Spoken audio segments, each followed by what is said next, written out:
Alright class, welcome back. This is our third and final original worksheet that we started off with. And some might say, well gosh, there's nothing on this worksheet. And if you made that observation, you're absolutely right and there is no mistake. One of the things that we can do with Excel that's really convenient is to import data.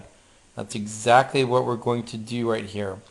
So if you go into data, you'll see in the data tab there's this group called get external data. We're going to get external data from a text file, and then I'm going to browse to where the file is at.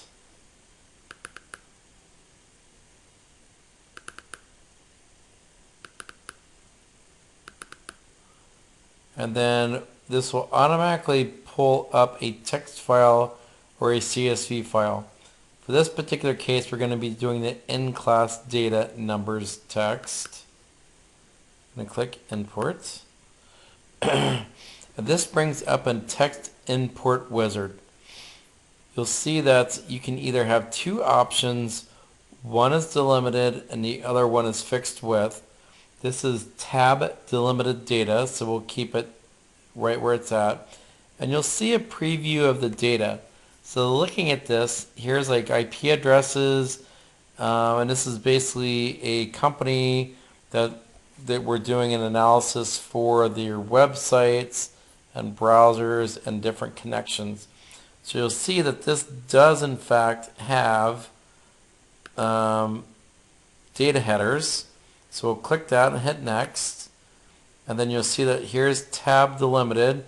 And you'll see it kind of breaks down. If we uncheck this, it makes all the data run together. So it is definitely tab delimited. And then we'll hit next. And then you can leave all these as general. Then we'll hit finished. And then we'll say into existing worksheet in the A1 cell. That's great. And then we'll click OK. And then bam, blammo. We have all this data that we didn't have to type in that came from a text file for us. Let me go into home and adjust the zoom, or actually into view, and adjust the zoom to 150%. That'll make it easier for you guys.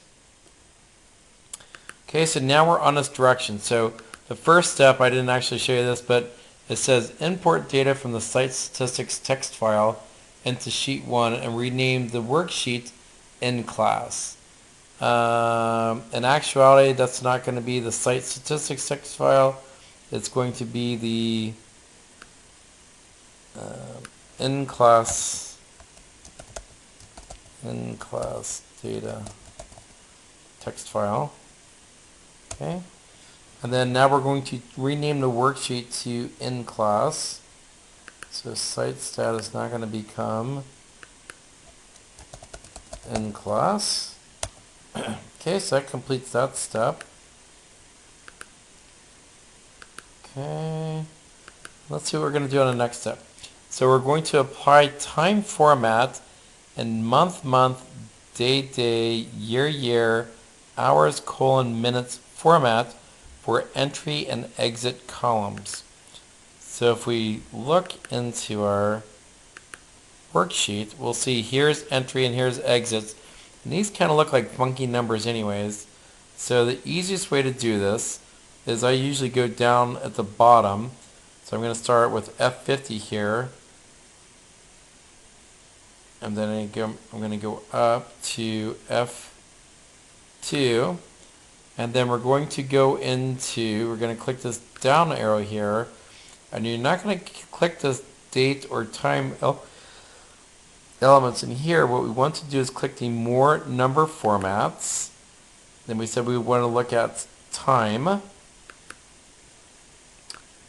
And then down here at the bottom, the second one from the bottom, we'll see here's the month, day, year, and time. We'll click OK. And then now we can clearly see that this was done on October 10th in 2008. Let's do the same thing on exit as well here. So I'm just going to grab from G50 up to G2. If you really wanted to, you could have grabbed both these columns at the same time. I'm just doing this twice just so you can see the examples here. And we're going to go time, and then that second one from the bottom. Okay. So now we can see the time a person entered a website and then when they exited. So I believe that completes step 2. Okay. Now what we're going to do is add a column called visitor ID to each row that is the leftmost column. Each row should have a number that increments by 1. So if we come into here, we're going to go and insert a cell in the leftmost column. And then we said we're going to call this visitor ID. And what this would do is it would make it essentially give us a unique number that's not null. So if we wanted to, we could now import this into a database. We'll get more on databases here in several weeks when we start covering access. But if you wanted to, you could do 1, enter, 2, enter. And now selecting 1 and 2, now we can go to the right-hand corner and autofill down.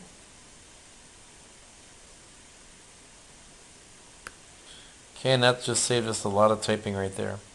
So now you can see we're 1, 2, all the way down to 49 to complete our columns for each row. Okay, so let's see, that's step number 3. Let's see what we're doing on time. 7 minutes, so perhaps we could finish this in just one video. So let's calculate the visit duration for each visit in a new column called visit duration to the right of exit column. This time we're going to display in minute, called seconds, decimal seconds formats. So if we go over to the right of exit, okay, we're going to insert a column here.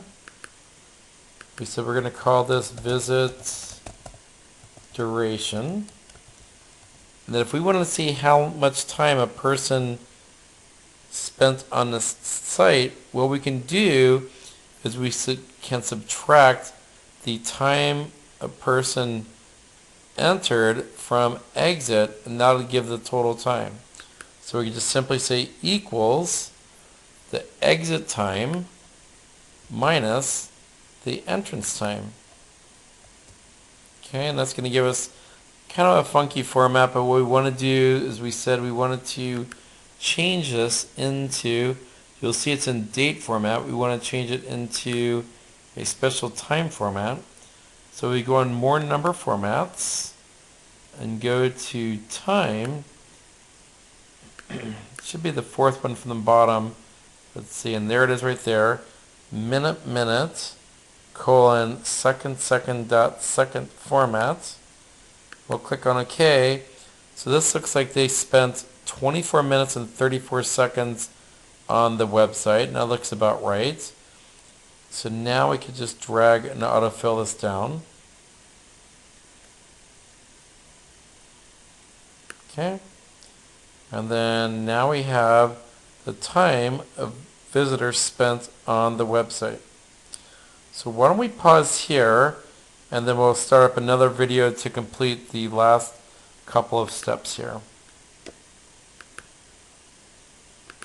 Okay, well here we are pausing. See you in a couple more minutes.